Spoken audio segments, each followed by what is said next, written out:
So welcome everyone, welcome to civil centric. तो हमारा जो क्वेश्चंस का सीरीज चल रहा था पिछले लेक्चर से, क्वेश्चन 11 तक हम लोग सॉल्व कर चुके थे। क्वेश्चन 12 से जरा देखते हैं, कुछ और क्वेश्चन को सॉल्व करते हैं और अपना कॉन्फिडेंस लेवल क्वेश्चंस को सॉल्व करते हुए फिर से बढ़ाते हैं, सो दैट पुरानी जितनी भी बातें थी वो वापस से हमारे माइंड में रिफ्रेश हो जाए। तो चले जरा क्वेश्चन नंबर 12 देखते हैं। बहुत ही सिंपल सा थियोरेटिकल सवाल। The soil deposit formed due to the transportation by wind. Wind के थ्रू जो सॉइल ट्रांसपोर्ट होती है उसको क्या नाम देते हैं? याद करिए पहला लेक्चर जिसमें मैं एक इंट्रोडक्शन दिया था आपको फॉर्मेशन ऑफ सॉइल का, ओरिजिन ऑफ सॉइल का। मैंने एक टेबल आपके लिए बनाया था जिसमें कुछ मोड ऑफ ट्रांसपोर्ट और उसके थ्रू बनने वाली मिट्टी का नामकरण किया था हमने। तो याद करिएगा, एयर के कारण जो सॉइल मुझे बनती है, जो सॉइल मुझे मिलती है, उसको क्या नाम देता था भाई? एवलिन तो ही देता था। एवलिन ही तो थी वो soil which is form due to the transportation by wind. बस ए ऑप्शन करेक्ट आंसर हो जाएगा, खत्म क्वेश्चन। गेट में बहुत पहले, आप पैदा भी नहीं हुए थे तब का सवाल है ये। ठीक है, चलिए 90s में पूछा गया था, लेकिन क्योंकि ये टॉपिक हम पढ़ चुके थे इसलिए मैंने ये क्वेश्चन इंक्लूड कर लिया। लेकिन इस टाइप के क्वेश्चन आज की सिनेरियो में आने की संभावना बहुत कम है। इस टाइप का क्वेश्चन गेट वाला अब नहीं पूछेगा। गेट का पैटर्न काफी कुछ चेंज हो चुका है। अब वो ज्यादातर कंसेप्ट पे ध्यान देते हैं, इस टाइप की थियरी पे ध्यान इतना ज्यादा नहीं देते हैं। किस्मत रही तो मिल जाएगा एक आध ऐसा क्वेश्चन, तो किस्मत की बात है। अगर ऐसा क्वेश्चन मिल जाए तो बिना मेहनत का 1 नंबर मिल रहा है आपको, और 1 नंबर एक्स्ट्रा गेट में मिलना आपकी रैंक को कई ज्यादा अच्छा इंप्रूव कर देगा। चले नेक्स्ट देखते हैं जरा। कुछ न्यूमेरिकल पोर्शन है, मतलब न्यूमेरिकल आंसर टाइप क्वेश्चन है, NAT जिसको बोलते हैं ना गेट में, जिसमें आपको फिल इन द ब्लैंक्स में आंसर पुटअप करना रहता है, वो क्वेश्चन है। ऑप्शंस नहीं दिए गए थे इस क्वेश्चन के, ठीक है, नहीं दिए गए, क्या दिक्कत है? क्या दे रहा है वो जरा देखें। अ soil has a dry weight of 15.5 kilo newton per metre cube. Dry wait उन्होंने, इसमें एक चीज याद रखिएगा, यहां पे कुछ मिसप्रिंट नहीं है, उन्होंने ड्राई वेट ही लिखा हुआ था। लेकिन क्योंकि unit kilo newton per metre cube की है तो ये कुछ और नहीं है, ये ड्राई यूनिट वेट दे रखा है आपको। आप तो वैल्यू की यूनिट के हिसाब से काम करना है, उसके आगे क्या लिखा हुआ उस पर बहुत ज्यादा गौर मत करना। तो गामा डी दे रखा है आपको कितना?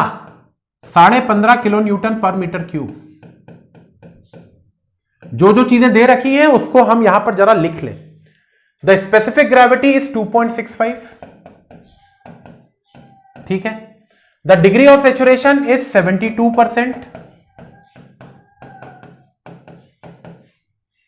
Considering the unit weight of the water is 10। कितने दयालु लोग हैं, सोचो। 9.81 से, क्योंकि कैलकुलेशन कठिन हो जाता है इसलिए गेट वाले कई बार क्वेश्चन में आपको खुद ही एक अच्छा सा, मतलब चीजों को आसान बना देते हैं कि भैया 9.81 मत लो, 9.81 से कैलकुलेशन थोड़ा सा दिक्कत वाला हो जाता है, इसलिए इन्होंने बोल दिया गामा डब्ल्यू को आप 10 ले लेना। ठीक है, बहुत अच्छी बात कर दी इन्होंने। गामा डब्ल्यू की वैल्यू इन्होंने बोल दी है 10 kilo newton per metre cube लेने की। The water content of the soil in percentage round off to 2 decimal places. Decimal के बाद 2 डिजिट तक का आंसर आपको यहां पर लिखना है परसेंटेज में। पूछा क्या है? वाटर कंटेंट की वैल्यू। किसमें पूछी है? परसेंटेज में पूछी है। ठीक है, कर लेंगे, क्या दिक्कत है? देखें जरा क्या करना है। क्या क्या दे रखा है भैया? गामा डी दे रखा है, जी दे रखा है, एस दे रखा है, गामा डब्ल्यू उन्होंने बोल दिया 10 ले लेना। वाटर कंटेंट कितना होगा? अब मुझे ये जो डेटा दे रखा है, जरा अभी इस क्वेश्चन को भूल जाओ इन द सेंस, अभी आप सिर्फ इस डेटा पे ध्यान दो। ये जो डेटा दे रखा है, इस डेटा से मैं क्या क्या निकाल सकता हूं उस पे गौर करना है। जरूरी नहीं है कि डायरेक्ट फॉर्मूले में वैल्यू डाल के सीधे सीधे आपका आंसर आ जाएगा, नहीं, ऐसा जरूरी नहीं है। हो सकता है आपको 2 या 3 फॉर्मूले का यूज करना पड़ जाए। तो यहां पर जो डेटा दे रखा है जरा गौर करें।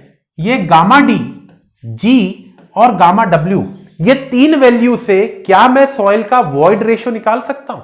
बोले भैया, गामा डी, जी और गामा डब्ल्यू की वैल्यू से क्या मैं इस सॉइल का वॉइड रेशियो निकाल सकता हूं? हालांकि मुझे इस क्वेश्चन में वॉइड रेशियो नहीं पूछा गया था, लेकिन वाटर कंटेंट निकालने के लिए हो सकता है मुझे वॉइड रेशियो की जरूरत पड़ जाए। मैं गारंटी के साथ नहीं बोल रहा हूं कि जरूरत पड़ेगी ही पड़ेगी, लेकिन हो सकता पड़ जाए। तो जरा निकालने में क्या दिक्कत है, निकाल लेते हैं। तो भाई मैंने पढ़ा था कि गामा डी बराबर होता है G gamma W upon 1 plus E, ऐसा करके हमने एक फॉर्मूला डिराइव किया था। गामा डी की वैल्यू आपको क्वेश्चन में दे रखी है 15.5 इज इक्वल टू जी की वैल्यू आपको क्वेश्चन में दे रखी है 2.65। अब जरा गौर फिर से करें, ये बार बार बताऊंगा आपको तब तक जब तक आपके दिमाग में ये क्लैरिटी ना बैठ जाए। गामा डी का unit kilo newton per metre cube में दे रखा है, तो जरा फटाफट खुद के मन में बता दें जरा मुझे कि ये गामा डब्ल्यू की वैल्यू कितनी होगी।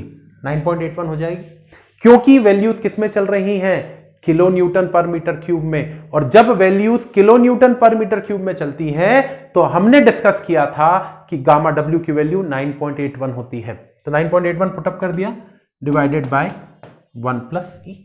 आई होप कि यहां से आप ई कैलकुलेट कर लेंगे। E will be equal to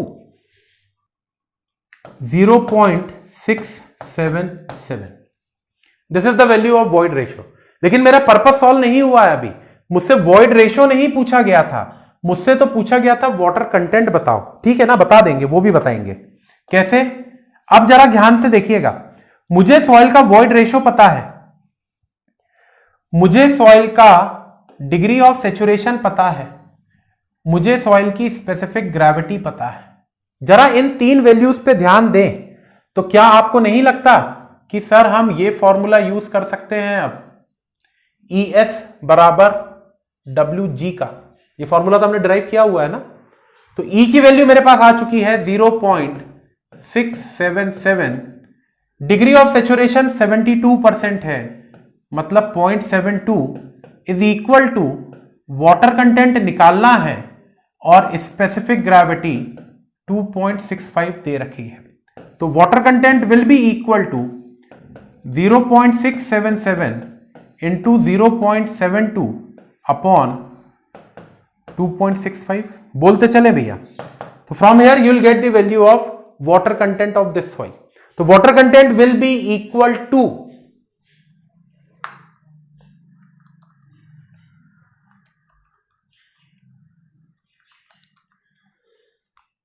0.1839, that is 18.39%, क्योंकि परसेंटेज में पूछ रहा था ना क्वेश्चन में।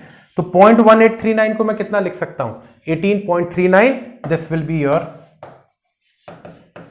आंसर। खत्म। बोल दो भैया, क्लियर है बात। तो क्वेश्चन में मुझसे वाटर कंटेंट पूछा था, ये वाटर कंटेंट मैंने निकाल दिया। 2 डेसिमल तक पूछा था तो 2 डेसिमल तक निकाल दिया, 18.39। This will be your answer for question number 13। Question number 13 का आंसर आ गया है 18.39%। क्लियर भैया। चले अगले क्वेश्चन पे चलते हैं। ये बहुत बढ़िया क्वेश्चन है, गेट का सवाल, 2 नंबर का क्वेश्चन था गेट में। Question number 14, the porosity and degree of saturation of a soil sample are 0.7 and 40% respectively. मतलब इनके हिसाब से इस सॉइल की पोरोसिटी 0.7 दे रखी है एंड इस सॉइल का डिग्री ऑफ सेचुरेशन 40% का दे रखा है, बोले तो 0.4 का। ठीक है। In 100 metre cube volume of the soil, soil का वॉल्यूम दे दिया भैया हमको 100 metre cube. In 100 metre cube volume of this soil the volume of air is. Air का वॉल्यूम पूछ लिया है इन्होंने कि भैया एयर का वॉल्यूम बता दो मुझे कितना होगा। अच्छा क्वेश्चन है, गेट में पूछा गया था 2 नंबर में, वॉल्यूम ऑफ एयर पूछ रहा है। थोड़ी सी तिकड़मी दिमाग लगाना पड़ेगा, थोड़ा सा दिमाग को चलाना पड़ेगा। वॉल्यूम ऑफ एयर किस फॉर्मूले में आता था जरा याद करें। वॉल्यूम ऑफ एयर अगर आप याद करने की कोशिश करें, मैं याद कराता हूं आपको। वॉल्यूम ऑफ एयर अगर आप याद करें तो याद करिएगा, एक ये टर्म पढ़ा हुआ था हमने, NA, that is percentage air voids. अगर ये परसेंटेज एयर वॉइड्स की वैल्यू मुझे किसी भी तरीके से मिल जाए तो मुझे वॉल्यूम ऑफ एयर मिल जाएगा, क्योंकि टोटल वॉल्यूम तो मुझे सवाल में दे रखा है 100 का। टोटल वॉल्यूम तो 100 का दे रखा है। तो अगर किसी भी तरीके से ये NA की वैल्यू मुझे मिल जाती है तो NA की वैल्यू यहां पर सब्स्टिट्यूट करूंगा टोटल वॉल्यूम की वैल्यू मुझे दे रखी है 100 VA मिल जाएगा, यही तो चाहिए था मुझे। अब ये NA कैसे निकालें?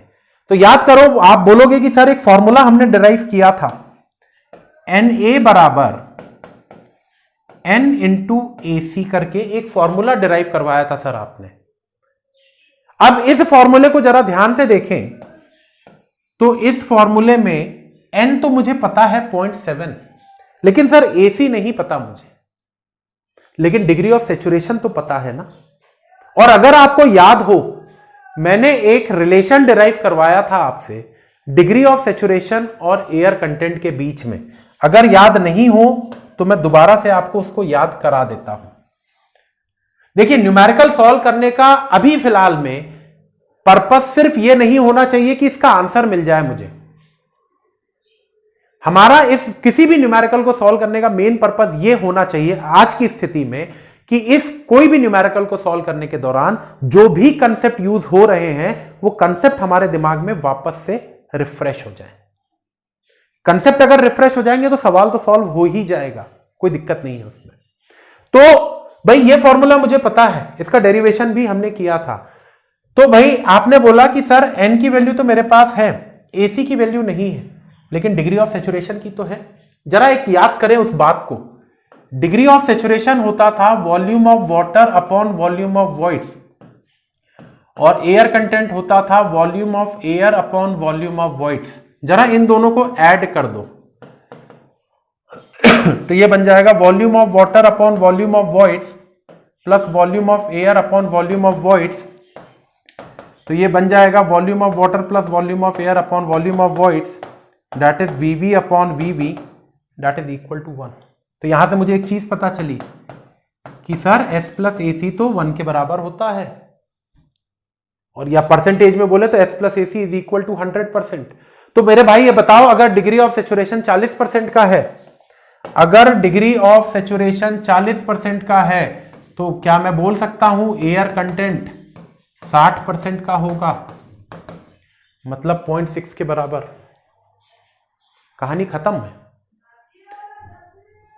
एयर कंटेंट मुझे मिल चुका है 0.6 के बराबर का, N की वैल्यू मेरे पास 0.7 की है, तो मैं NA निकाल सकता हूं ना। निकाल देता हूं अगली स्क्रीन पे। बताएं, यहां तक तो मेरे ख्याल से बातें क्लियर हो गई होंगी सभी को कि ये क्या किया हमने गणित। ये सिर्फ और सिर्फ आपके समझाने के लिए मैंने आपको एक बार वापस से रिपीट करवा दिया है। आप में से मैक्सिमम लोग को ये बात पता होगी, लेकिन अगर आप में से किसी को भी ये बात नहीं पता थी तो मेरे ख्याल से अब पता चल चुकी होगी। ठीक है, देखें जरा अगली स्क्रीन पे।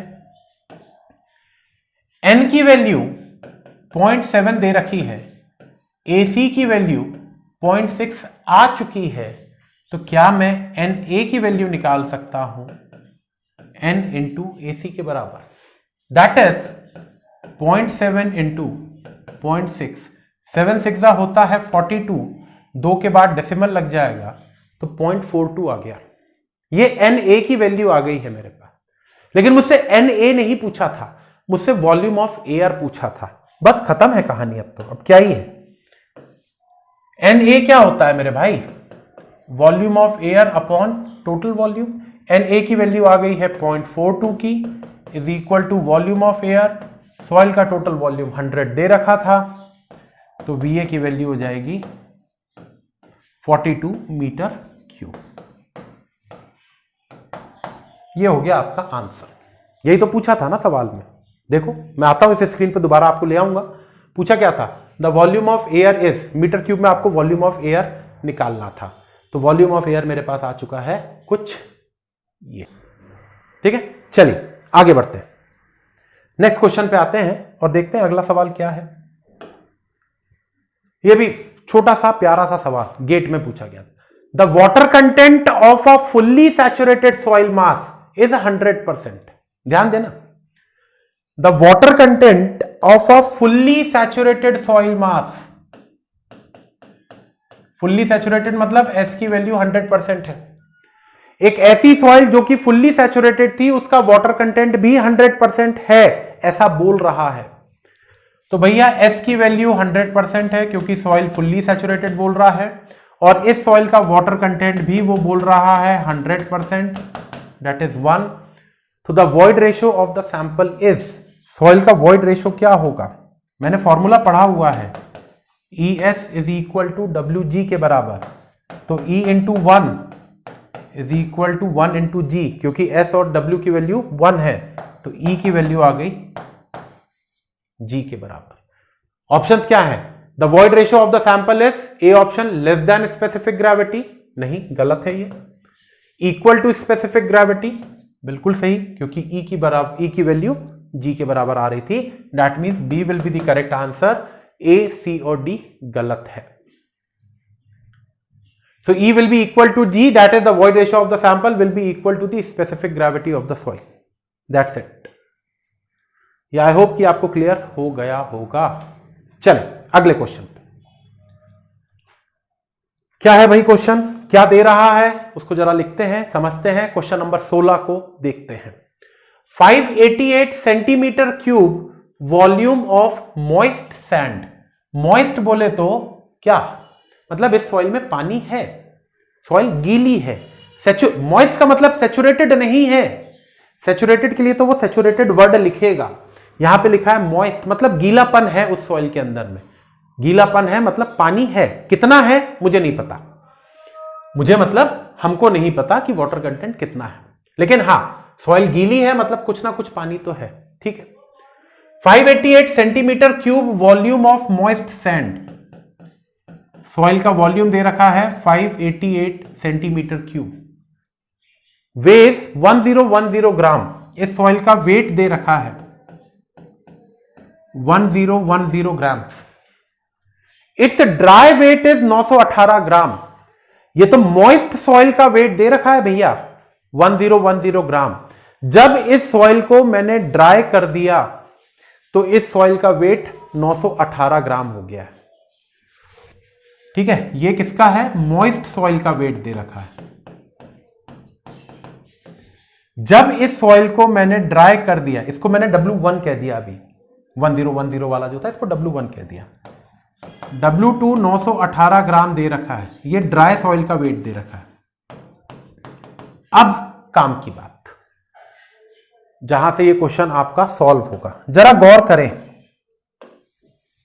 ये जो W1 दे रखा है आपको, जो की वैल्यू 1010 ग्राम दे रखी है, क्या आपको नहीं लगता ये W1 WW प्लस WS के बराबर होगा? मॉइस्ट सॉइल है ना, मतलब इस सॉइल में पानी है, और पानी है तो सॉइल का वेट कितना होता है, WW प्लस WS के बराबर। तो ये जो 1010 है ये WW प्लस WS दे रखा है, ठीक है। और ये जो W2 है ये ड्राई सॉइल का वेट दे रखा है।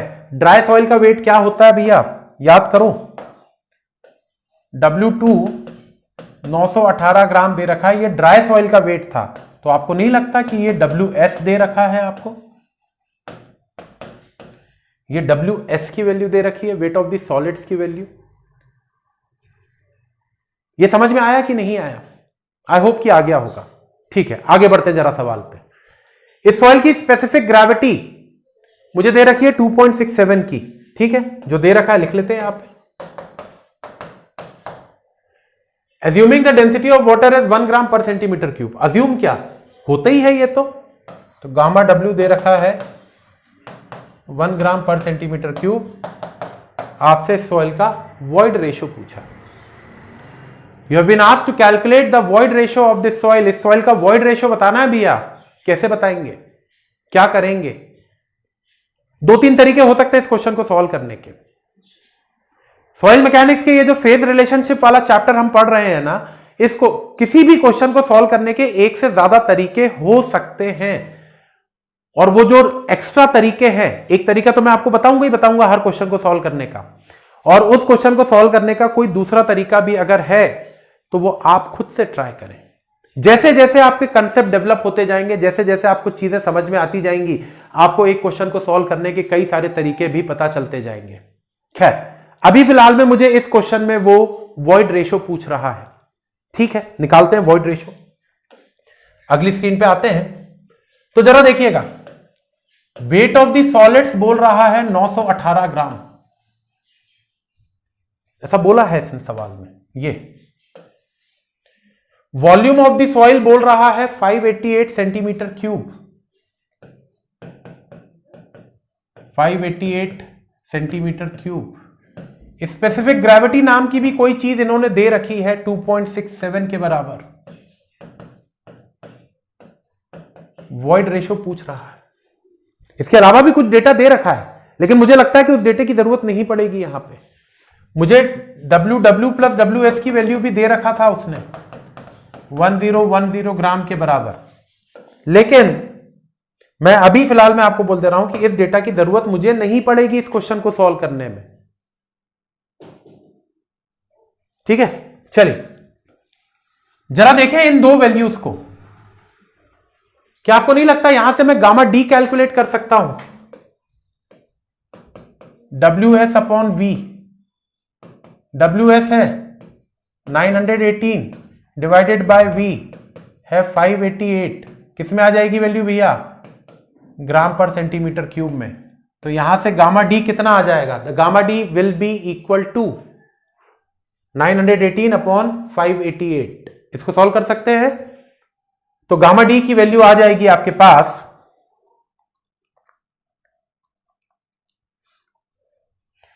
1.56 ग्राम पर सेंटीमीटर क्यूब। ये आ गया मेरे पास गामा डी की वैल्यू। लेकिन आप बोलोगे सर गामा डी थोड़ी पूछा था, मुझसे तो वॉइड रेशो पूछा है। ठीक है ना, गामा डी तो आया मेरे पास और जी की वैल्यू मेरे पास ऑलरेडी है। तो आपको ये फॉर्मूला याद होगा, gamma D is equal to G gamma W upon 1 plus E. Gamma D की वैल्यू आ चुकी है 1.56, जी की वैल्यू क्वेश्चन में दे रखी है 2.67, गामा डब्ल्यू की वैल्यू हो जाएगी 1 upon 1 plus E. From here you can solve the value of E and that will be your answer. आपको ई की वैल्यू मिल जाएगी and the value of E will be equal to 0.711। ये हो गया आपका आंसर। क्लियर सभी को? चलिए